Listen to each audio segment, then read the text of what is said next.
اور اللہ کے سوا کوئی اور کسی چیز کا حقیقی مالک نہیں۔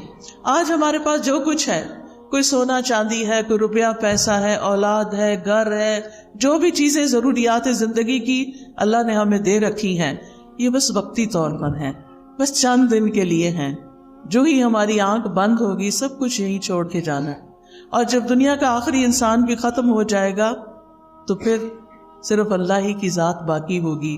وَلِلَّهِ مِيرَاثُ السَّمَاوَاتِ وَالْأَرْضِ، آسمانوں اور زمین کی ساری میراث، ساری وراثت تو صرف اللہ ہی کی ہے، سب نے چھوڑ کر جانا ہے، ساتھ کسی نے کچھ نہیں لے کے جانا۔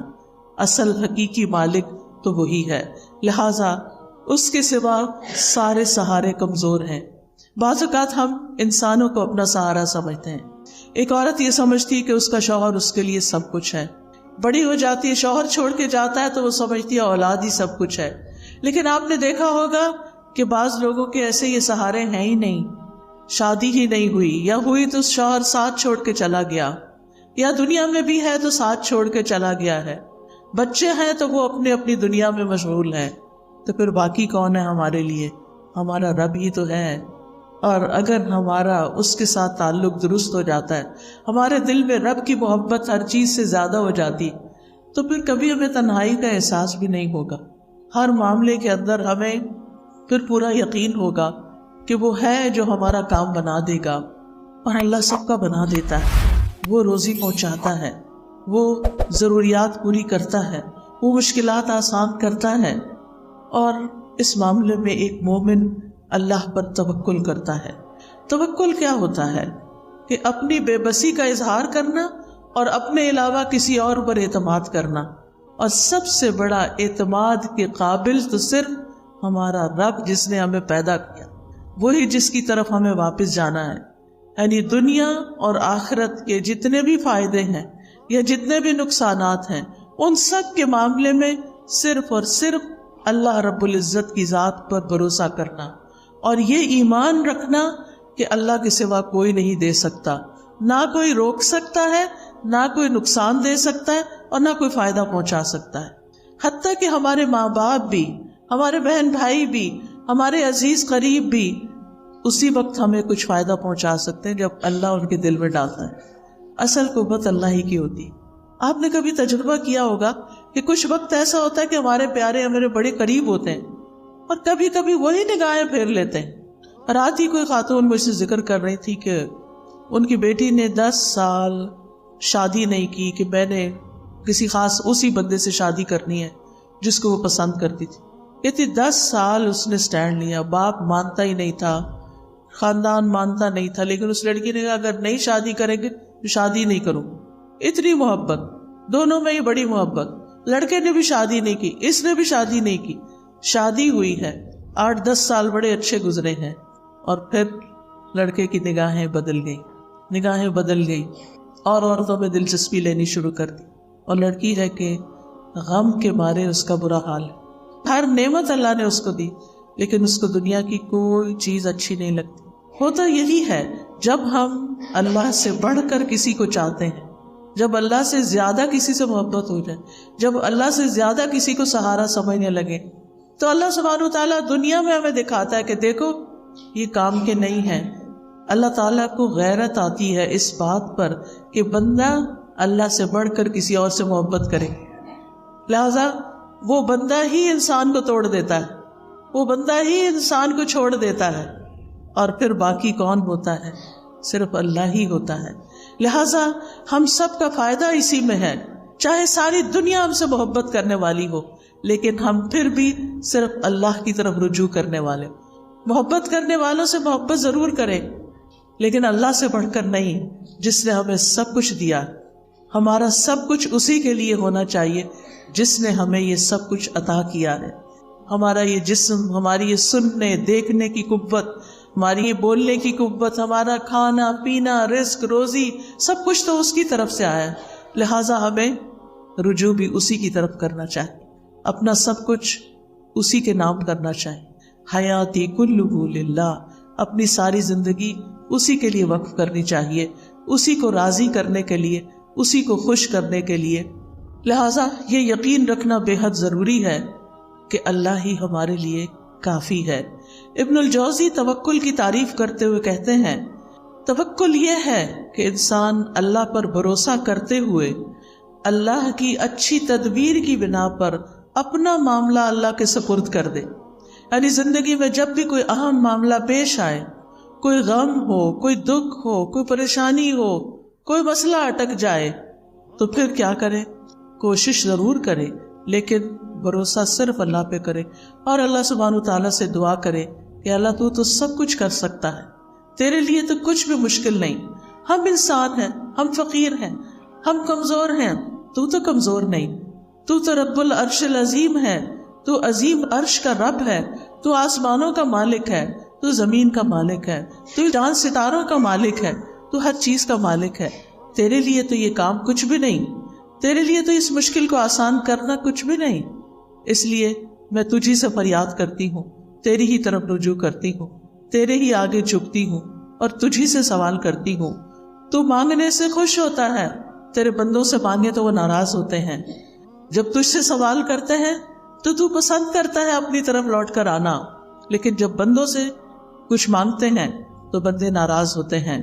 ابن رجب حنبلی کہتے ہیں توکل یہ ہے کہ دنیا اور آخرت کے تمام امور میں فائدوں کو حاصل کرنے اور تکلیفوں کو دور کرنے میں اللہ عز و جل پر دل سے سچا اعتماد، یعنی جب کوئی مشکل پیش آئے تو انسان گھبرائے نہیں، فوراً رب کی طرف دل میں رجوع کرے اور کہے میرا رب کر دے گا، ان ذالک علی اللہ یسیر، میرے رب کے لیے یہ کام بہت آسان ہے، اس کے لیے مشکل نہیں ہے۔ اسی طرح عبداللہ بن داؤد کہتے ہیں کہ توکل یہ ہے کہ انسان اللہ سے اچھا گمان رکھے، ہمیشہ پازیٹو رہے، مایوسی کی طرف نہ جائے، کیونکہ مایوسی کفر ہے، مایوسی انسان کو خودکشی تک لے جاتی ہے، مایوس انسان زندگی کو انجوائے نہیں کر سکتا، لہٰذا ہمیشہ امید سے رہے، اللہ تعالیٰ کی طرف رجوع کرتے ہوئے ہمیشہ یہ سوچے کہ یہ مشکل آسان ہو جائے گی، ہو جائے گا، اللہ ہے نا۔ عام طور پہ لوگ کہتے میں ہوں نا، لیکن بہت دفعہ میرے ہوتے ہوئے بھی کچھ نہیں ہوتا، لیکن جس کی زندگی میں رب ہوتا ہے اس کے لیے کچھ بھی مشکل نہیں رہتا۔ شقیق بن ابراہیم کہتے ہیں توکل اللہ کے وعدے پر دل کا مطمئن ہونا ہے، کہ اللہ نے وعدہ کیا ہے کہ میں تمہاری پکار سنتا ہوں، میں تمہاری دعائیں سنتا ہوں، تو پھر اطمینان رکھیں کہ وہ اس نے سن لی ہے اور وہ ایک وقت آئے گا، ایک دن آئے گا کہ وہ پوری ہو جائے گی۔ وہ العزیز ہے، الحکیم ہے۔ العزیز کا مطلب ہے کہ وہ غالب ہے، قادر ہے، ہر چیز کر سکتا ہے، لیکن اس کے ساتھ حکیم ہے، وہ صرف ہماری مرضی کے مطابق نہیں چلتا، وہ پوری کائنات کو چلا رہا ہے، وہ پوری کائنات کو سامنے رکھ کر جو چیز ہمارے فائدے کی ہوتی ہے، جس وقت وہ ہمیں ملنی چاہیے وہ اس وقت دیتا ہے۔ بعض اوقات آپ دیکھیں انسان اللہ سے دعا کرتا اور چاہتا ہے کہ بس میں اٹھوں مصلے سے اور میرا کام ہو جائے، اور کئی دفعہ ہو بھی جاتا ہے لیکن کئی دفعہ نہیں ہوتا۔ اب اس میں ہم دیکھتے ہیں کہ یوسف علیہ السلام بچے تھے، ابھی بالکل ابتدائی عمر تھی ان کی، اپنے والد سے جدا کر دیے گئے، وہ کتنا روتے تھے ان کے لیے، اور ان کے دل میں یقین تھا کہ میرا رب میرے بچے کو واپس لائے گا، لیکن رب کب واپس لائے؟ 40 سال کے بعد۔ اس 40 سال میں یوسف علیہ السلام کی کیسی کیسی تربیت نہیں ہوئی، کیسی کیسی ان پہ آزمائشیں نہیں آئیں، کبھی وہ کنویں میں پھینکے گئے، اور کبھی وہ مصر کے بازار میں بک گئے، اور کبھی وہ زلیخا کی طرف سے آزمائش میں مبتلا ہوئے، اور کبھی وہ قید خانے میں 9 سال تک بند رہے۔ ان سارے مرحلوں سے خوش اسلوبی سے گزرتے ہوئے جب وہ مصر کے بادشاہ بنے تو اللہ تعالیٰ نے ان کو واپس لوٹا دیا، اپنے باپ سے ملے۔ اب کس شان سے ان کے والد آتے ہیں، کس شان سے ان کے بھائی آتے ہیں کہ ان سب کو اپنے تخت پر بٹھاتے ہیں اور بھائی ان کے سامنے جھک جاتے ہیں۔ یہ ایک وقت چاہیے تھا ان کو واپس لوٹانے کے لیے کہ اللہ سبحانہ وتعالیٰ کے فیصلے زیادہ بہتر ہوتے ہیں۔ بعض اوقات ہم یہ چاہتے ہیں بس ہمارا بچہ ہمارے پاس ہی رہ کے ادھر ادھر نہ جائے، پتہ نہیں اس کو کیا ہو جائے گا، لیکن جو اللہ پہ بھروسہ کرتے ہیں وہ بھیج دیتے ہیں۔ میں نے تو اللہ کے حوالے کیا، اللہ نے یوسف علیہ السلام کی حفاظت کی تھی، پورے مصر میں ایک بھی ان کے سوا مسلمان نہیں تھا، اللہ حفاظت کرے گا۔ موسیٰ علیہ السلام کی والدہ نے کیا کیا تھا؟ دودھ پیتے بچے کو باسکٹ میں ڈال کے سمندر کے حوالے کر دیا. کوئی آسان نہیں تھا، لیکن توکل نہ ہوتا تو ایسا نہ کر سکتی. ہر شخص کی زندگی میں ایسے مرحلے آتے ہیں کہ جب اس کو اپنا بچہ، اپنی پیاری چیز، اپنی قیمتی چیز اپنے پاس سے نکال کے اللہ کے حوالے کرنا پڑتی. ایسے میں بڑے بڑے ڈیسیژن جو رسک پر مبنی ہوتے ہیں انسان صرف اس وقت لے سکتا ہے جب اللہ پہ توکل کرتا ہے. ابراہیم علیہ السلام کو آپ دیکھیے کہ کس طرح ان کے لیے آگ کا الاؤ تیار کیا گیا. آگ کا الاؤ تیار کیا گیا اور جبریل علیہ السلام آتے ہیں کہ میری ہیلپ چاہیے، کہتے ہیں حسبی اللہ و نعم الوکیل، میرے لیے اللہ کافی ہے اور وہ بہترین کارساز ہے. اور کس طرح اللہ تعالیٰ نے آگ کو گل و گلزار بنا دیا. وَقُلْنَا يَا نَارُ كُونِي بَرْدًا وَسَلَامًا عَلَىٰ إِبْرَاهِيمَ، ہم نے کہا اے آگ ابراہیم کے لیے ٹھنڈی ہو جا اور سلامتی والی ہو جا. اور کس طرح اس آگ میں جا کر بھی وہ صحیح سلامت نکل آئے. یہ ان کا اللہ کی ذات پر مکمل بھروسہ تھا. انسان کسی ایسی بیماری میں مبتلا ہو جائے کہ جس سے شفا کی امید نہ ہو، پھر بھی امید نہ چھوڑے، کیونکہ شفا تو اللہ کے ہاتھ میں ہے نا، وہ سب کچھ کر سکتا ہے. اور کئی بار ایسے ہوتا ہے کہ کومے میں جانے کے بعد کئی دن تک، مہینوں تک بے ہوش رہنے کے بعد لوگ ہوش میں آتے ہیں اور سال ہر سال پہ جیتے بھی ہیں. سبحان اللہ، یہ اللہ کے کام ہے. یہ معجزات اللہ تعالیٰ ہمیں دکھاتا ہے کہ اللہ تعالیٰ کے لیے کچھ بھی مشکل نہیں. زکریا علیہ السلام نے کس طرح ساری زندگی امید نہیں چھوڑی اور اللہ تعالیٰ سے مانگتے رہے، اور کس بڑھاپے میں کہ ان کے سارے بال سفید ہو چکے تھے، ان کی بیوی بھی بانجھ تھی، کیسے اللہ نے ان کو یحییٰ علیہ السلام جیسی اولاد عطا کی. کیا دکھایا؟ اللہ سب کچھ کر سکتا ہے. اللہ بوڑھی عورت کو بھی اولاد دے سکتا ہے. اللہ تعالیٰ کے لیے کچھ بھی مشکل نہیں، رب کے لیے کچھ بھی مشکل نہیں. لہٰذا جب کبھی مشکل میں آئیں، جب کبھی تکلیف ہو تو اللہ کی طرف رجوع کریں. اللہ تعالیٰ کی کفایت جو ہے وہ عام بھی ہے اور خاص بھی ہے. عام کفایت یہ ہے کہ عام لوگوں کو زندگی کے معاملات میں، دین دنیا کے معاملات میں جو پریشانیاں ہوتی ہیں ان میں اللہ تعالیٰ ان کے لیے کافی ہو جاتا ہے، ان کو فائدہ بھی پہنچاتا ہے اور ان سے نقصان بھی دور کرتا ہے. لیکن خاص کفایت ایسی ہے کہ جس میں اللہ تعالیٰ اپنے متقی اور متوکل بندوں کی ایسی کفایت کرتا ہے جس سے اللہ تعالیٰ ان کے مشکل ترین معاملات کو بھی آسان کر دیتا ہے. جیسے نبی صلی اللہ علیہ وسلم کے لیے اللہ تعالیٰ نے فرمایا یا ایھا النبی حسبک اللہ ومن اتبعک من المؤمنین، اے نبی آپ کے لیے اور ان مومنوں کے لیے جو آپ کے حکم پہ چلتے ہیں اللہ ہی کافی ہے. وہ اس دور کے مومنوں کے لیے بھی ہے، وہ آج کے مومنوں کے لیے بھی ہے.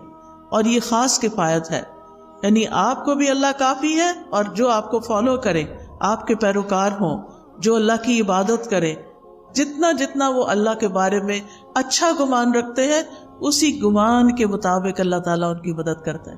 وہ آتا ہے نا حدیث میں کہ میں بندے کے ساتھ اس کے گمان کے مطابق معاملہ کرتا ہوں. تو اگر ہمارا گمان یہ ہو کہ اللہ تعالیٰ سب کچھ کر سکتا ہے، اللہ تعالیٰ کے لیے کچھ بھی مشکل نہیں، اور اس کے ساتھ ساتھ ہم اس سے امید بھی رکھتے ہیں، دعائیں بھی کرتے ہیں، اس کی عبادت بھی کرتے ہیں، اس کے آگے جھکتے بھی ہیں، اس پہ توکل کرتے ہیں، اس سے تقویٰ کرتے ہیں، تو الیس اللہ بکاف عبدہ، کیا اللہ اپنے بندے کے لیے کافی نہیں؟ بالکل کافی ہے، اور وہ سب کچھ کر سکتا ہے. تو یاد رکھیے زندگی کے معاملات میں، زندگی کی مشکلات میں اللہ پر بھروسہ رکھنا، اللہ پر توکل کرنا ہم سب پر واجب ہے. یہ ایمان کا تقاضا ہے، یہ دل کی عبادت ہے. توکل دل کی عبادت ہے کہ میرا دل اطمینان میں ہو، مشکل سے مشکل وقت میں اطمینان میں ہو، میرا رب ہے وہ کرے گا. اور توکل سے بڑا کوئی مقام نہیں ہے. یعنی توکل ایمان کا خلاصہ ہے. اللہ تعالیٰ نے نبی صلی اللہ علیہ وسلم کو حکم دیا فَتَوَكَّلْ عَلَى اللَّهِ إِنَّكَ عَلَى الْحَقِّ الْمُبِينِ، آپ اللہ پہ بھروسہ کیجئے، آپ یقیناً واضح حق پر ہیں.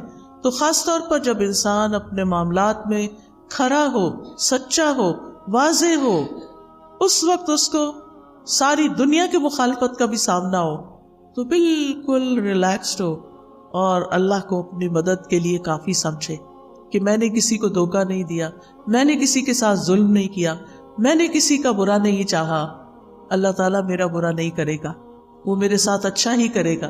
اللہ تعالیٰ کے ساتھ پھر انسان حسن ظن رکھے۔ اللہ تعالیٰ فرماتے ہیں وَتَوَكَّلْ عَلَى الْحَيِّ الَّذِي لَا يَمُوتُ وَسَبِّحْ بِحَمْدِهِ، اور زندہ پر بھروسہ کیجئے جو کبھی نہیں مرے گا، اور اس کی حمد کے ساتھ اس کی تسبیح کیجئے۔ اور پھر وَعَلَى اللَّهِ فَلْيَتَوَكَّلِ الْمُتَوَكِّلُونَ، بھروسہ کرنے والوں کو اللہ ہی پر بھروسہ کرنا چاہیے، کیونکہ وَكَفَى بِرَبِّكَ وَكِيلًا، تیرے رب کا کارساز ہونا بالکل کافی ہے، اور وہ بندے کو ہر وقت میں کافی ہے، دن ہو یا رات ہو، صبح ہو یا شام ہو، اچھے حالات ہوں یا تکلیف دہ حالات ہوں، صحت ہو یا بیماری ہو، ہر حال میں وہ کافی ہے۔ وَكَفَى بِرَبِّكَ هَادِيًا وَنَصِيرًا، انسان کو کسی معاملے میں رہنمائی چاہیے۔ بعض ڈیسیژن مشکل ہوتے ہیں، کبھی انسان کسی سے مشورہ کرتا ہے، کسی سے کرتا ہے، کرنے چاہیے مشورے، لیکن اس کے بعد اپنے رب پہ بھروسہ کر کے، توکل کر کے فیصلہ کر لینا چاہیے۔